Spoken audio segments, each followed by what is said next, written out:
Fire is one of the most important and powerful of the primitive technologies. It unlocked all sorts of potentials for us on every level. My name is Bill Schindler. I'm a professor of archeology and anthropology at Washington College and a primitive technologist and experimental archaeologist. Fire probably started as some sort of a natural phenomenon like a lightning strike.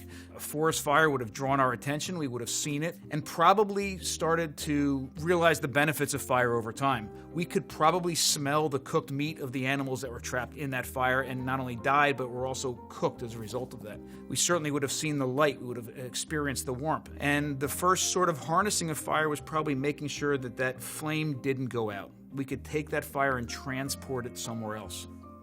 Fire requires just three things: oxygen, fuel, and heat.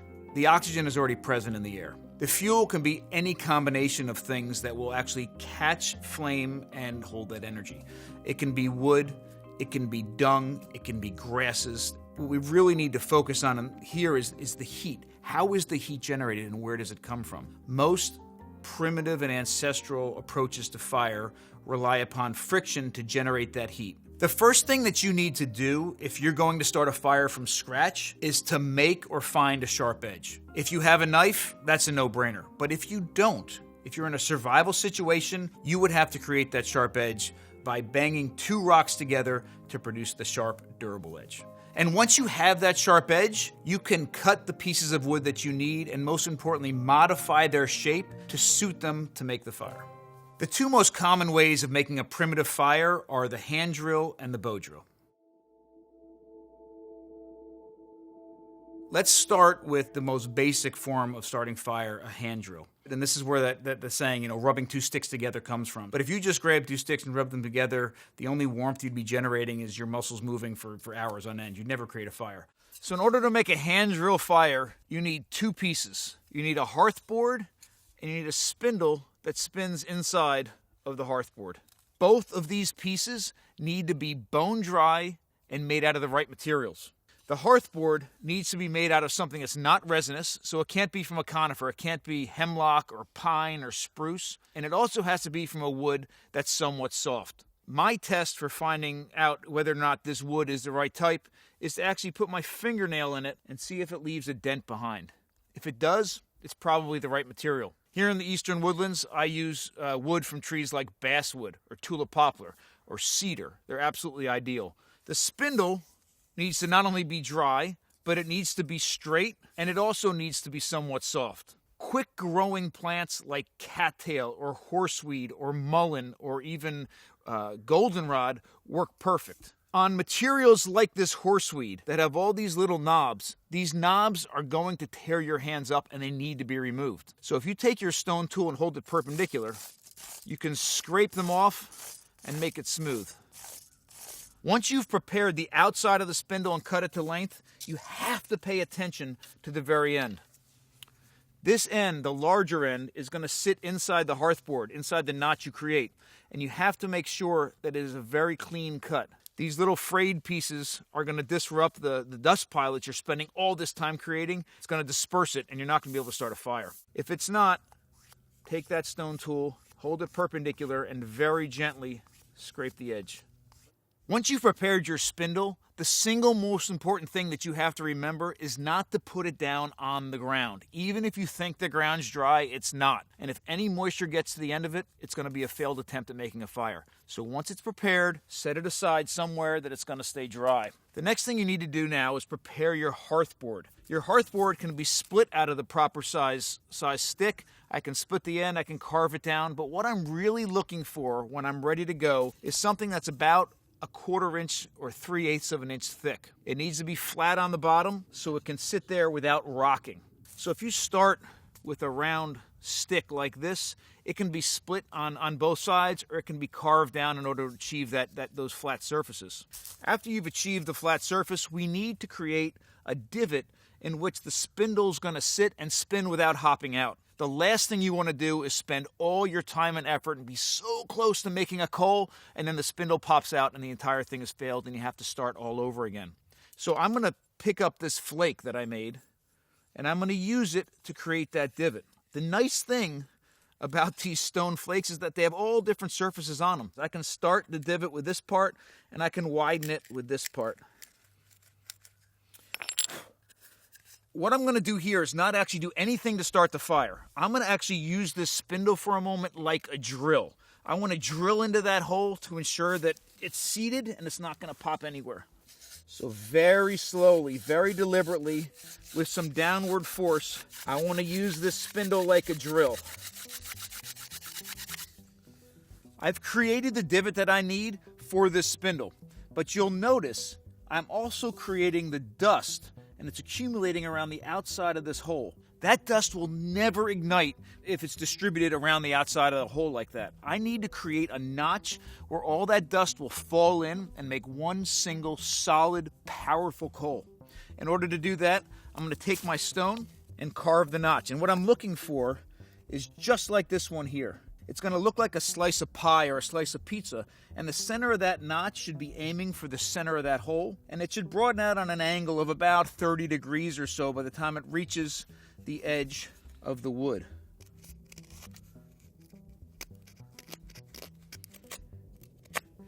Your final motion after you're creating that notch should always be downward, because you don't want any of those little fibers of the wood sticking up. It's going to disrupt your ability to form that really nice bundle. The next thing that I need to do will determine the success or failure of this fire. I need to make sure everything that I need after a coal is created is at my disposal in the right place. So the first thing that we need is a tinder bundle that's going to take that coal, that burning ember, and blow it into a flame. I love to use cedar bark. The inner bark of the cedar tree is perfect for this application.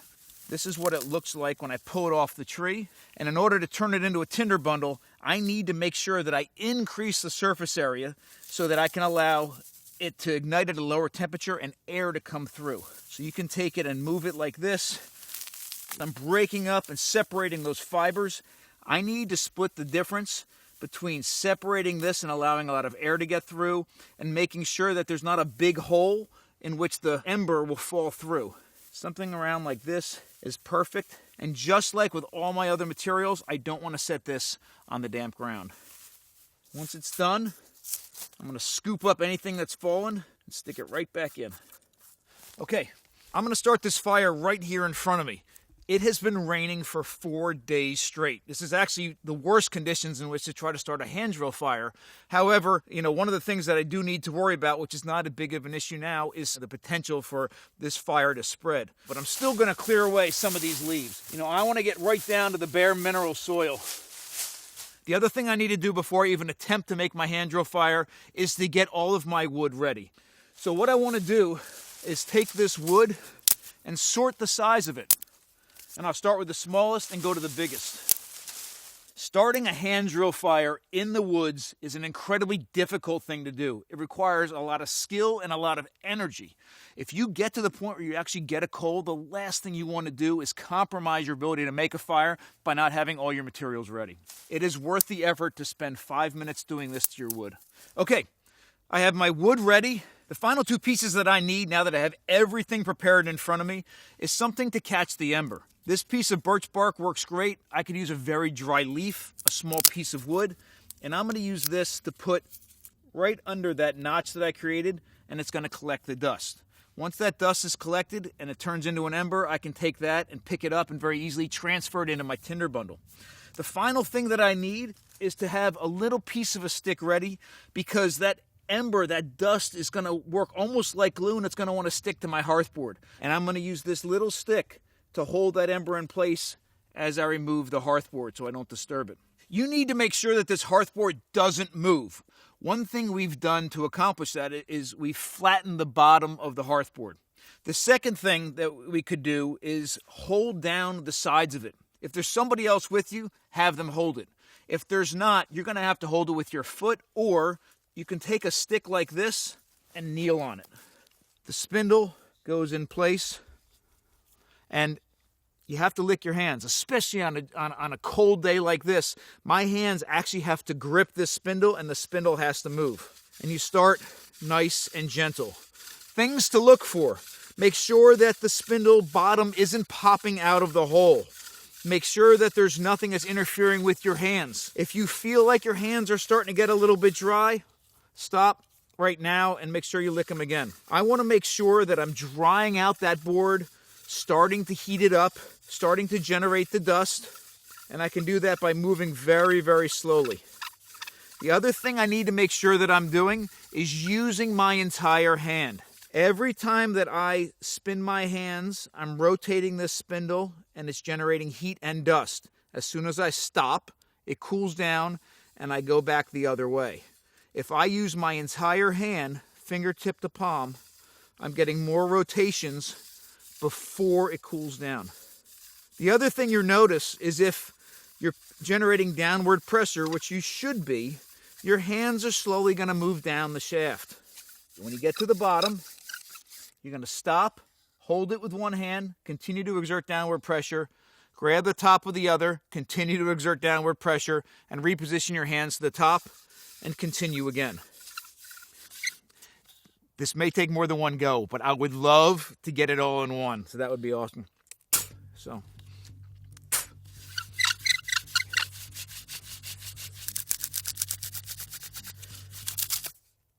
Son of a bitch. The spindle broke. Let me try this for you. So you don't want this hearth board to move, so the easiest way to do that is with the side of your foot.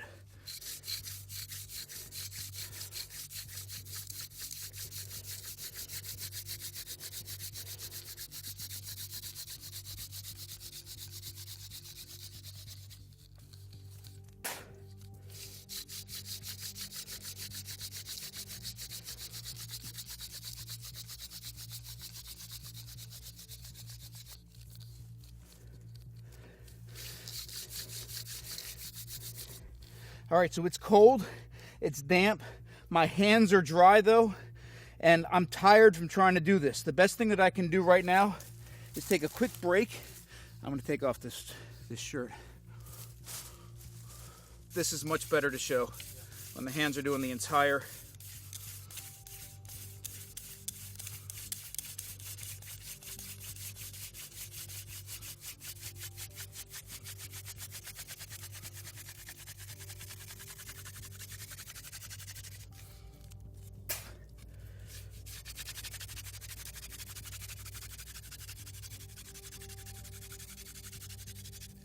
I got it.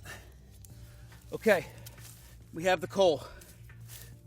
We have to use this stick to keep the coal intact.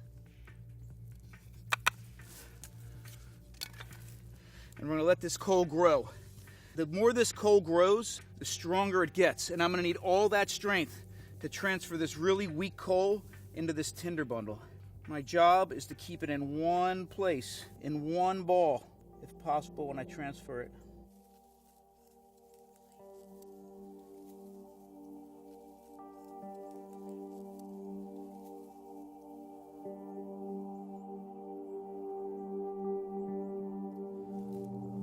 I'm blowing very gently to provide the oxygen. I'm holding it on the bottom because the flames are going to go up.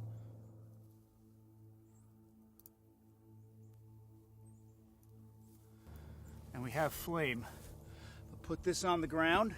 I do not have a fire yet. All I have is a flame. I'm going to take my smallest pieces of wood and lay them on top. Laying these sticks on top naturally form a teepee. That's the shape it takes.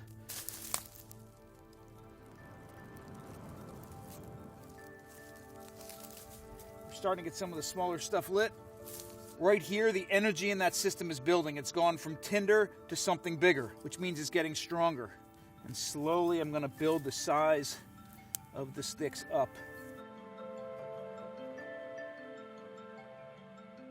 Then I'm done. That's all I need to do.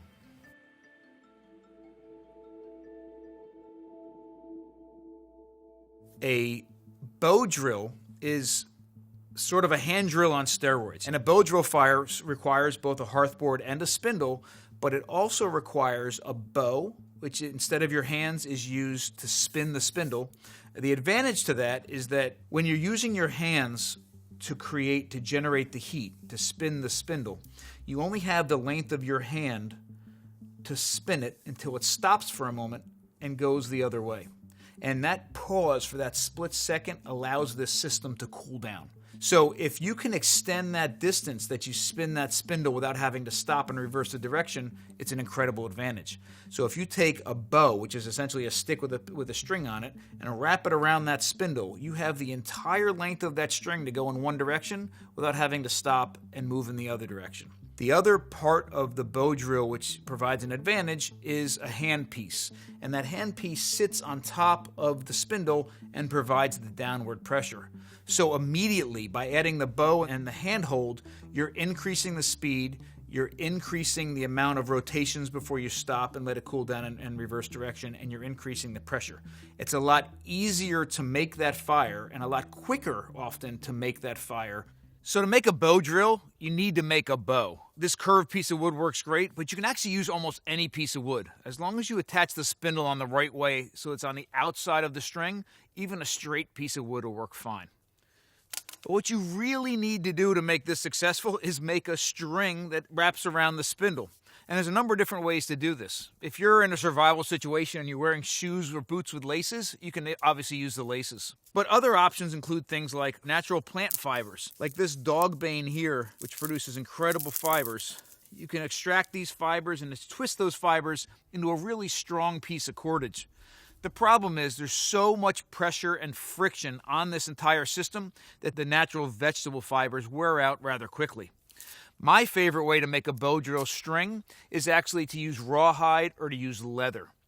This is a piece of brain tan deer skin, and I'm going to show you how to quickly make a string that'll not only make this fire successful, but you can use for successful fires into the future. I can take this razor sharp flake and use it to cut this piece of leather in a spiral pattern, and I can make a really long string out of it. I'm going to fold it over itself, and I'm going to make a 2-ply cordage out of it, which is going to more than double its strength. It's also going to make this string more round, which is going to make it more successful for me. And it's also going to make a loop on the end, which will allow me to attach it very easily to the bow. So this is going to be a 2-ply cordage. And in fact, this is the way that all ropes used to be made. I twist in opposite directions, just like this, and twist until it kinks on itself, and I'm going to hold that end. All that I'm doing is I'm taking both of these, twisting them in the same direction, and then twisting them back around one another in the opposite direction, and it's going to hold it tight. And I'm going to go right down the line, twist and reverse, twist and reverse. Here's the completed piece of cordage, and what I'm able to do is use that loop and send it right through, and I'm going to stick this right on the end of my bow. I've made a small little notch here that'll catch it. I'm going to pull that down to this other notch, give it a little bit of slack so it'll wrap around the spindle, wrap it around a few times. This is my completed bow and string. This is the spindle that I use for the bow drill fire. It's shorter than the hand drill spindle, and it's also bigger around. This end needs to be pointed. This is the end that's up and fits in the hand piece. If this is pointed, there's less surface contact and there's less energy loss. And I can shape that, again, with this rock. The bottom end needs to be flat, or as flat as possible. The reason I'm making it flat is because I want that broad, flat surface against the broad, flat surface of the hearth board, and there's more surface area, there's more contact, there's more friction, and there's more heat. The only other piece of the bow drill set that you need is the handle. This handle needs to be as frictionless as possible, which means it should be made out of a hard material. It can be made out of a strong, hard piece of wood like this Osage orange. It can be made out of a shell, a hard bone, or even a rock that has a divot in it. So I need to create this divot inside of this handpiece so it can accept the far end of the spindle. If I'm making this on a rock, I can take another rock and peck the hole into it. If I'm making it on this piece of wood, I can use my flake and twist it just like this to create this hole. Now I'm going to make that coal with a bow drill. The similarities between a hand drill and a bow drill are that they both have a hearth board and they both have a spindle. But the difference is that I'm going to exert my pressure using a handhold on top of the spindle, and I'm going to rotate that spindle using a bow instead of just my hands. The advantage here is that that spindle can travel the entire length of the string of the bow without stopping and cooling down as it reverses direction. The advantage of the handhold is that I can exert a lot more pressure, and I can use a lot shorter spindle. Positioning here is really important. The first thing I'm going to do, just like with a hand drill, is put something underneath the hearth board to catch the ember. The second thing I'm going to do is position my body so everything's locked in place and nothing is moving around. And I'm going to take my left hand, which is the hand that's holding the top of the spindle, and lock it in around this knee and into my shin. And just like with the hand drill, when I move this bow, I also want to reduce the friction on the string. So you see, if I tilt this bow a little bit, it separates those strings. And if I do that, that means they're not rubbing against each other. My string is going to last a lot longer. So I tilt it down just a little bit, but I'm still moving my right hand parallel to the ground.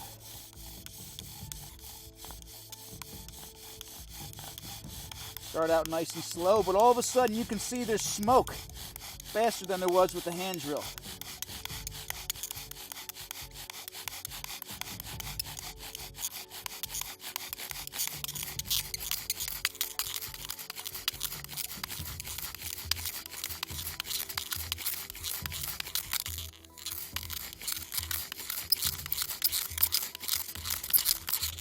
Okay, I need to stop now and remove something because what happened is that it's slipping out because there's this split in the wood. So I'm going to take 2 seconds and I'm going to make another notch real quick so that my spindle doesn't pop out.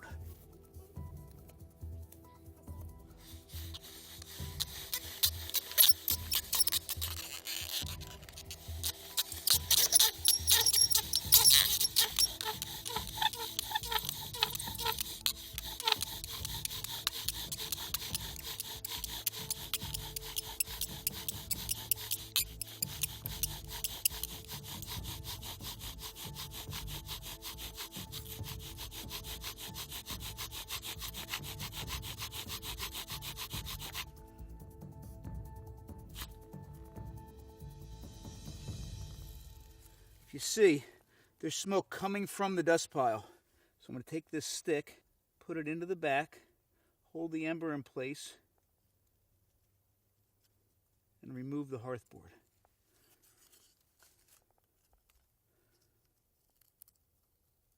This ember is what I'm going to use to transfer to my tinder bundle and then blow that into a flame.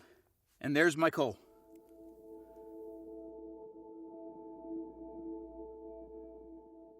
The way you build your fire is largely influenced by what you're trying to accomplish. If you want light or heat, my go-to fire is a by default TP fire. If you take a burning tinder bundle, put it on the ground, and slowly begin to lay increasing sizes of wood on top of it, it naturally forms a teepee. If you want a fire for light, you want large flames. You have wood that is organized in such a way that there's a lot of air between it. And a lot of air between that wood allows for not only the introduction of a lot of oxygen, but there's a lot of individual pieces of wood that are acting like individual pieces of wood, and they're all burning up extremely quickly. And that's generating a lot of heat and a lot of light. It's not generating a lot of coals. In most situations, when you want a fire for cooking, you want a good bed of coals. I've found the best way to build a fire to cook with is using the parallel log method. This method is something that I learned while living with the Hadza in Tanzania. What they explained to me this accomplished was it created a bed of coals in the quickest way possible. So they would start off the same way. They'd begin to start the fire. They'd lay sticks on top of it. It would superficially look like a teepee until it got going. And then they'd lay all their logs down on top of one another in a parallel fashion. And they oriented the direction of the logs with the direction of the wind. So the wind's coming up through the middle. You can only do this once you've already built up enough coals to rearrange the fire. This is an ideal fire lay to build up the largest bed of coals as quickly as possible. And the reason is because I've actually closed down that air gap. I'm laying these logs in close enough, so close, that instead of burning up in huge flames, they actually burn a little bit more slowly and produce those coals. But I do have just enough of an air gap and allow the wind to blow through between these that it's staying lit. I've built up this incredible bed of coals in no time using the parallel fire method. In order to cook on this fire, I need to spread these coals out. Gets a nice hot bed of coals. And in this spot over here, I'm going to put the meat directly on top of the coals.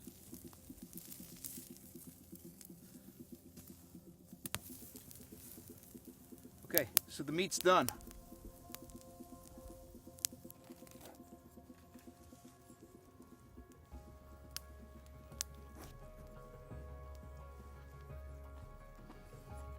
Even though you may never find yourself in a survival situation, I firmly believe that learning and practicing these primitive skills are an essential part of connecting with your past, your environment, and everything that it means to be human.